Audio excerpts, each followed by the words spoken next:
DSSB ने vacancies निकाल दी हैं। ये वैकेंसीज 1900 प्लस हैं। ये वीडियो होने वाला है उसके सिलेबस से रिलेटेड और उसकी तैयारी से रिलेटेड, और पेपर कब होगा, कट ऑफ क्या रहेगा, सबके बारे में बात करने वाले हैं। अगर आप DSSB का एग्जाम भर रहे हैं तो पहले ये जान लीजिए कि DSSB और SSC में फर्क क्या है। जो बच्चे किसी भी एग्जाम की तैयारी कर रहे हैं, वो SSC CGL हो, SSC का CHSL हो या कोई भी एग्जाम हो, लेकिन वो सेंट्रल लेवल की तैयारी कर रहे हैं, तो उनके लिए एक बहुत अच्छा मौका है DSSB। DSSB आपको अच्छा पे करता है, अच्छी पोजीशन देता है और सिक्योर लाइफ देता है, जो कि कंपैरेटिवली SSC CGL में भरने वाले कैंडिडेट से बहुत कम लोग इस पेपर को भरते हैं। उनका सिलेक्शन जो परसेंटेज है वो भी काफी सही है, better than the SSC CGL। तो अगर आप किसी भी एग्जाम के लिए प्रिपेयर कर रहे हैं तो मेरी एक रिक्वेस्ट रहेगी, आप इस पेपर को जरूर भरिए। इसमें निकली है 25 वैकेंसीज, जिनके बारे में हम डिटेल में बात करेंगे। उसके साथ ही हम सिलेबस डिस्कस करेंगे, तो आपको पता लगेगा कि आप जो SSC की तैयारी कर रहे हैं वही सेम सिलेबस यहाँ पे आने वाला है। तो अगर सिलेबस सेम होने वाला है तो important thing is you are going to control the paper. Because अगर आप बहुत टाइम से तैयारी कर रहे हैं या अभी आपने तैयारी शुरू की है, तो this is going to be a great opportunity for you. मेरे हिसाब से जो बच्चे तैयारी कर रहे हैं उनके लिए एक चीज मैं कहना चाहूंगी, DSSB में सबसे इंपॉर्टेंट चीज जो मैटर करती है वो है आपका सेक्शंस अलग अलग है। आपके पास जो पेपर 1 होता है, पेपर 1 के अंदर अलग अलग सेक्शंस होते हैं, उनके बारे में हम डिटेल में डिस्कस करेंगे। लेकिन यहाँ पे सबसे बड़ा चैलेंज यही है कि आप एक बार जो सेक्शन अटेम्प्ट कर लेते हैं, आपको दूसरा बार वो सेक्शन में नहीं आने दिया जाता। फॉर एग्जाम्पल, अगर मेरे पास 2 सेक्शन है, रीजनिंग और मैथ, अगर मैं रीजनिंग स्किप करके मैथ्स पे जा चुकी हूँ तो मैं वापस रीजनिंग पे नहीं आ सकती। तो मेरे को एक ही अटेम्प्ट मिलेगा हर सेक्शन को क्लियर करने का, उसके बाद I can not go back to the other section. Once you have gone through one section, वापस नहीं जा सकते। बाकी सब बिल्कुल इजी है, बहुत चंगा है, पेपर बहुत बढ़िया है, पोजीशन बहुत अच्छी है। अगर आप इसके लिए तैयारी कर रहे हैं, मेरे हिसाब से इससे बेहतर नौकरी आपको मिलेगी ही नहीं। आपके पास अलग अलग पोस्टों में अलग अलग लेवल की वैकेंसीज हैं। आपके पास ये वैकेंसी अभी आई है, तो अगर आप बात कर रहे हैं कि ये वैकेंसी अभी आई है और जुलाई तक इसका प्रोसेस चलना है, तो जो पेपर होगा, जहां तक हम उम्मीद लगा रहे हैं, वो सितंबर एंड में होगा या सितंबर के अंदर होगा। अभी DSSB ऑलरेडी एग्जाम्स में बिजी है, तो ऑब्वियसली वो टाइम लेगा पेपर को करने के लिए, तो आपके पास मौका है पेपर को क्लियर करने का। दूसरी चीज, अगर आप तैयारी कर रहे हैं तो हमारे दूसरे चैनल मैथशाला के साथ भी जुड़ सकते हैं, जहां पे हम मैथ्स के मॉक्स और क्वेश्चंस डालते रहते हैं। आप अपने टॉपिक की तैयारी करके वहां से एक शीट जो होती है पर टॉपिक की 10 रुपीज की होती है, आप परचेज करके अपना टॉपिक आराम से क्लियर कर सकते हैं। और तो और सबसे इंपॉर्टेंट चीज, जो बच्चे तैयारी कर रहे हैं, इस साल तो लगा लो कि तुम नौकरी लेकर ही हटोगे। All the very best. चलिए आगे डिस्कस करते हैं सिलेबस, और सिलेबस के साथ सारी डिटेल्स जो भी इससे रिक्वायर्ड है। तो बच्चा पार्टी, ये आपकी वैकेंसी है। वैकेंसी के अंदर आपको पूरी डिटेल दी हुई है, बहुत लंबी नोटिफिकेशन है, मैं ज्यादा नहीं पढ़ूंगी, मेन चीजें पढ़ देती हूँ, and then we can go towards the syllabus straight off. ठीक है, तो सबसे इंपॉर्टेंट चीज, ये 16/6/2026 को आने वाली है वैकेंसी, 15/7 तक रहेगी। उसके साथ ही आपको ये ध्यान रखना है कि अगर आप वैकेंसी को भर रहे हैं, आपको हिंदी आनी बहुत जरूरी है।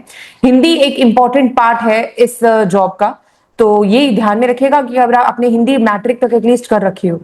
तो यहाँ पे आ जाते हैं सारी की सारी वैकेंसीज के ऊपर। Junior scientific assistant, junior scientific assistant ballistics, chemistry, इसके साथ डॉक्यूमेंटेशन के लिए है जूनियर असिस्टेंट।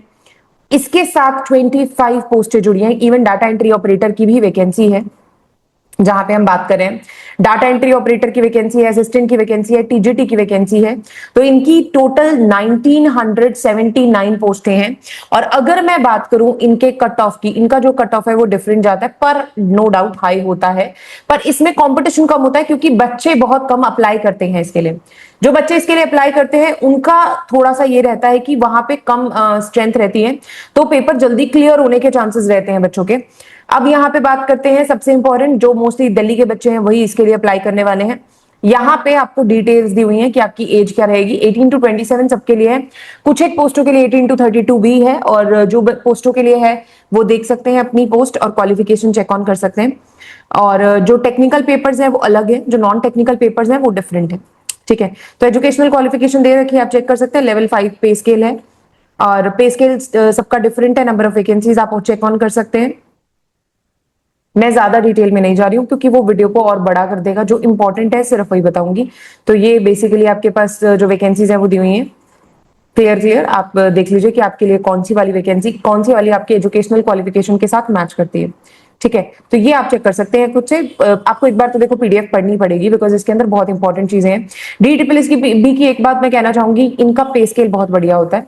दूसरी चीज, इनका जो पेपर होता है, पेपर का लेवल भी अच्छा होता है, लेवल अच्छा होता है, लेकिन ये एसएससी के लेवल, एसएससी सीजीएल के लेवल के अप्रोक्सीमेटली आपको करीब करीब मिलेगा। ठीक है, सबसे इंपॉर्टेंट चीज एलिजिबिलिटी के लिए आपको बोला हुआ है you should be the citizen of India. ठीक है, आपकी एजुकेशनल क्वालिफिकेशन 15/7 यानी कि 15 जुलाई तक खत्म हो जानी चाहिए, आपका रिजल्ट आ जाना चाहिए। अगर तब तक रिजल्ट नहीं आया तो भी आप इस पेपर को नहीं भर सकते। करेक्ट, तो ये ध्यान में रखिएगा। जो बच्चों का रिजल्ट नहीं आया वो इसको रहने दें। ऑनलाइन आपको इस वेबसाइट के ऊपर जाके इसको फिल करना है, ऑनलाइन मोड में फिल करना है। अगर आपको नहीं समझ आए तो मुझे कमेंट में बताइएगा, मैं आपको बता दूंगी। एप्लीकेशन फी 100 रुपीज रखी गई है, 100 रुपीज आपको पे करनी है एप्लीकेशन फी। दूसरी पेपर्स की बात करते हैं, एक एग्जाम होगा, एक के अलावा ज्यादा एग्जाम होने ही नहीं वाला है। तो अगर ज्यादा एग्जाम नहीं है तो that is going to be very very easy for you. 1 tier general test, ये पोस्टें दी हुई है 3426, 3926 और 1426, जिसके अंदर कोई सब्जेक्ट रिलेटेड मटेरियल नहीं है। तो आप इसके अंदर जर्नल अवेयरनेस आएगी, जर्नल इंटेलिजेंस, रीजनिंग, अर्थमेटिक और हिंदी और इंग्लिश आने वाली है। 40 मार्क्स ईच सेक्शन, 200 मार्क्स का होने वाला है और 200 क्वेश्चंस होने वाले हैं। ये आपके लिए इंपॉर्टेंट होगा, 2 घंटे का पेपर होगा। अगर आप ये क्लियर कर देते हैं तो वो पोस्टें, डाटा एंट्री वगैरह की जो पोस्टें हैं वो आपके लिए यहाँ पे क्लियर हो जाएंगी। ठीक है, सो ये ध्यान में रखिएगा। ठीक है बेटा, यहां पर हमारे पास आ जाता है second tier, 1 tyre technical exam की बात करते हैं। तो इसके अंदर आपके पास वही सेम 200 मार्क्स का होगा, लेकिन सब्जेक्ट बी भी होगा इसके अंदर। ओके, तो सब्जेक्ट बी यानी कि आपके पास सब्जेक्ट रिलेटेड क्वेश्चंस बी में होंगे। सेक्शन ए में सेम होंगे टॉपिक्स, लेकिन सिर्फ 20 मार्क्स के, नॉट मोर देन दैट, यहाँ पे लिखा भी हुआ है। तो ये पोस्टें भी साथ में, आप पोस्ट नंबर भी चेक कर सकते हैं पीछे जाकर कि इन पोस्टों का एग्जाम इस बेसिस पे होने वाला है। करेक्ट। अब आता है टेक्निकल टीचिंग का। टेक्निकल टीचिंग की अगर बात करें तो सेक्शन ए और सेक्शन बी। सेक्शन ए में 1 2 3 4 5 और सेक्शन बी में आपके पास आ जाता है वही आपका सब्जेक्ट रिलेटेड 100 क्वेश्चंस, सेम, कोई ज्यादा वो नहीं है। आप जब ये क्लियर करेंगे तब आपका सब्जेक्ट रिलेटेड देखा जाएगा। और दूसरी चीज, जिनका सब्जेक्ट रिलेटेड एग्जाम है, अगर आपके सब्जेक्ट रिलेटेड एग्जाम में हायर मार्क्स हैं तो उनको कंसिडर किया जाएगा, ना कि आपके पार्ट 1 को। जिसके सब्जेक्ट रिलेटेड एग्जाम में हायर मार्क्स होंगे उन्हीं को कंसिडर किया जाएगा। और पेपर बाइलिंगुअल होगा। बाइलिंगुअल होने का मतलब है हिंदी और इंग्लिश दोनों में होगा आपका पेपर। उसके साथ ही नेगेटिव मार्किंग 0.25 की होने ही वाली है, that is going to be always there. और स्किल टेस्ट वगैरह जो डिपेंड करेगा कि किस तरह का होगा, रिक्वायरमेंट के ऊपर डिपेंड करेगा। मोड ऑफ सिलेक्शन मैंने आपको बता दिया, आपका पेपर होगा, पेपर के बाद सब्जेक्ट टेस्ट होगा। उसके बाद जर्नल को 40% मार्क्स देना जरूरी है, ओबीसी को 35 और SC ST को 30% मार्क्स देना जरूरी है।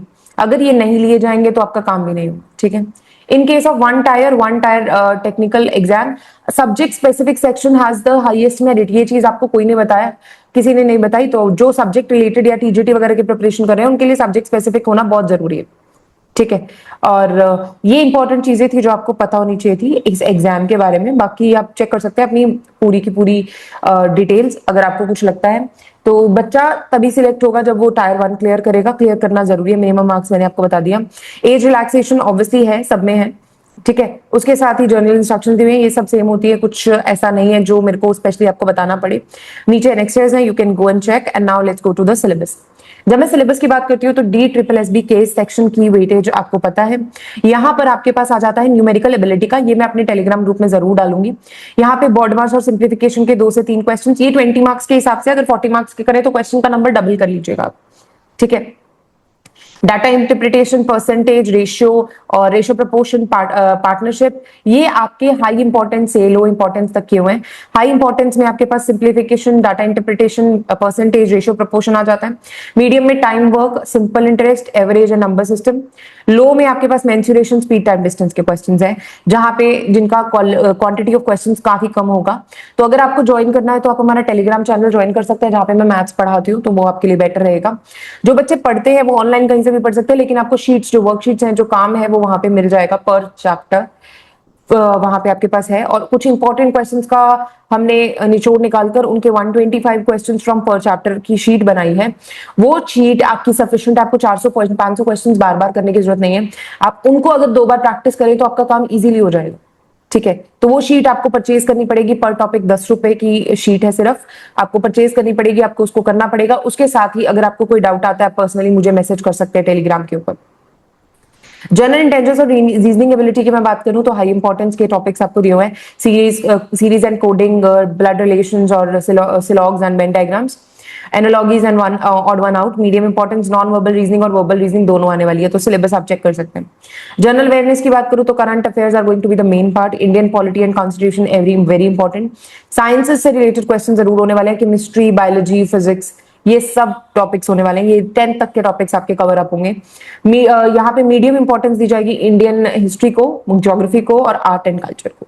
इंग्लिश की अगर बात करें तो हाई इंपॉर्टेंस आपकी देखिए रीडिंग कॉम्प्रिहेंशन होने वाला है, एरर स्पॉटिंग, सिनोनिम्स, वोकैब पूरी होने वाली है। उसके बाद मीडियम इंपॉर्टेंस आपकी इडियम, फ्रेजेस, एक्टिव पैसिव, ऐसी चीजों को, क्लॉजेट टेस्ट। उसके बाद हिंदी आता है। हिंदी में आपके पास वही कॉम्प्रिहेंशन और vocabulary is going to be the important one. बाकी आप चेक कर सकते हैं, मैं ये शीट टेलीग्राम में डाल देती हूँ। प्रेपरेशन अगर करना चाहते हैं तो एवरी डे कम से कम अभी से अगर आप 4 घंटे देना शुरू करते हैं, 30 मिनट्स आप करंट अफेयर्स और जीके को दीजिए, उसके साथ ही 1 घंटा रीजनिंग, 1 घंटा आपके पास मैथ्स के लिए, 1 घंटा इंग्लिश के लिए और बाकी आपका 30 मिनट्स हिंदी और 30 मिनट करंट को देते हैं, तो आप ये पेपर क्लियर कर सकते हैं। और एक और चीज मैं बताना चाहूंगी, नेगेटिव मार्किंग है। There are subjects which can be avoided for negative marking. अगर मैं मैथ्स रीजनिंग की बात करूं तो नेगेटिव मार्किंग अवॉइड की जा सकती है, इनमें इंग्लिश में अवॉइड की जा सकती है। जो आपको नहीं आता मत करिए, उसको आंसर मत करिए, क्योंकि बच्चे सब कुछ आंसर करने के चक्कर में सब गड़बड़ कर देते हैं। Got it? So all the very best. Syllabus डाल रही हूँ, आप मैथ्स वाला चैनल भी चेक ऑन कर सकते हैं।